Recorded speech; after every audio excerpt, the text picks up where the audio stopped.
Good morning. My name is Raju Jaini. I'm from Richmond, Virginia. I teach at Armstrong High School in Richmond Public Schools. So I'm the chemistry teacher. And the interesting thing about chemistry is that it's really the first science class that's really a math class in disguise, as the kids put it. And so I came and I participated in the math seminar with Roger Howe. And Ann did a great job of describing what it was, and we had the opportunity to really go into core number theory. But like Brandon said, I'm that person that everybody comes to when they can't solve a math problem, including the teachers. So I don't necessarily have a bouncing board normally to go in and say, hey, what's a better way to approach this? And so I came with Roger with this list this big because I was looking at what we call SOLs in our state. Yes, I know. But our state testing standards, right? We came in and I was like, okay, I need to teach these 50 things, Roger. No matter what, I have to teach these 50 things. And he's like, he was very patient with me. And he's like, okay, so let's walk through it. And I go, and I need to teach this, and I need to teach this, in the back of my mind, I knew it was probably going to be a 500-page unit if I tried to actually do all that. But he worked with me through this process to get it refined down to really one big idea, and that's fractions. And so by the time they get to chemistry, you would think they know fractions. They don't. And so it's like, we go through these core number theory with the kids, and all of a sudden it's like, wow, this is awesome. And so my unit basically was simple. Take for a moment, think of everybody in your household. And then think of that 2 a.m. time slot when somebody's sick and you know they need medicine, but everybody's groggy in the house and nobody knows how much medicine to give that person. And then you're like, well, what's the difference between Mucinix DX and EX and FX and RP and T? Oh my goodness, I don't know what to give. So the idea of my unit revolved around students creating a poster entitled Protect Your House. So they're going to get everybody in their household. They're going to calculate and we started it, and I'll go into a moment into the digression, but the idea is they go through everybody in their house, they get all the over-the-counter medications that they take, and they do the mathematical calculations so that you don't have to think.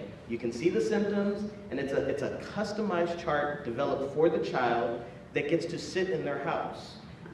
Also it helps with the idea that it would also help get buy-in from the family. So that was the big idea.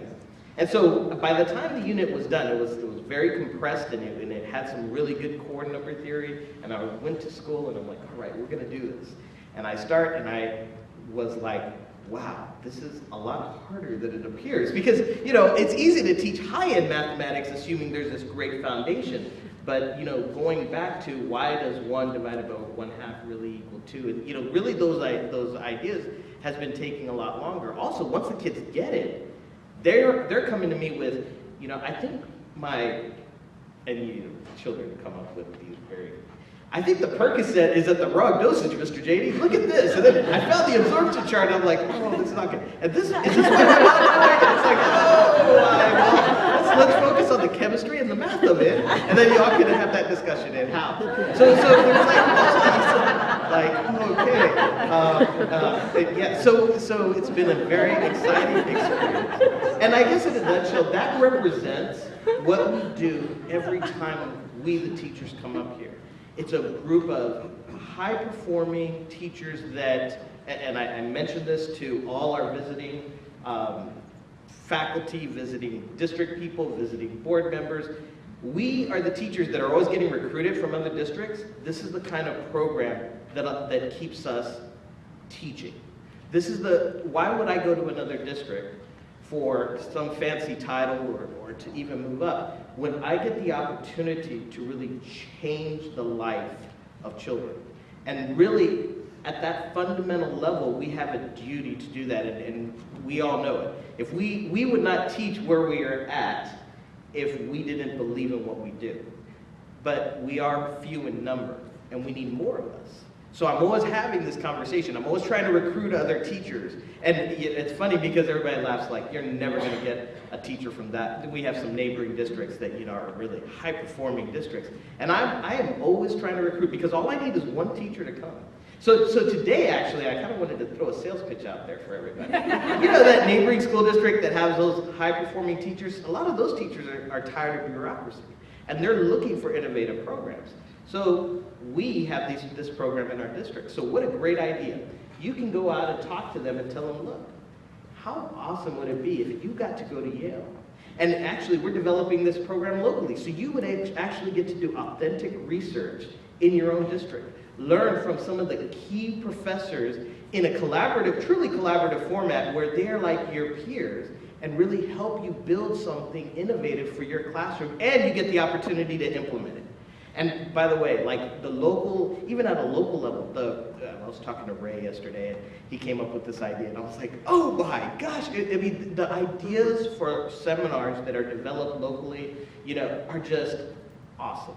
And local professors who would become seminar leaders get to talk about, because how often do they get to talk about the expertise that they have in their field? And you may live 5 miles from them, away from them, and not even realize that you have an Ebola virus specialist who knows how to make this fuzzy wuzzy just right down the block. But you wouldn't know, right? And it's ironic. So it's not necessarily, and not this Yale or anything, but you know, the great part about this is you don't have to also go to Yale for every time. If we develop these programs locally, we can do this locally and then get the Yale experience. And that is, so among to the other teachers, that's I think is something that we need to do because we need more of us. And I think as we all know, the reality is what we do on the front lines is very difficult every day. I mean, we deal with kids who come to us with issues that we're like, okay, take a breath, and I don't know how I would have gotten up this morning with you dealing with that, but you're here, and so we're your safety spot. We are where you come. So how great is it that we give the kids the opportunity to go back to those fundamentals, learn some stuff, because I don't care what anybody says, our students love learning.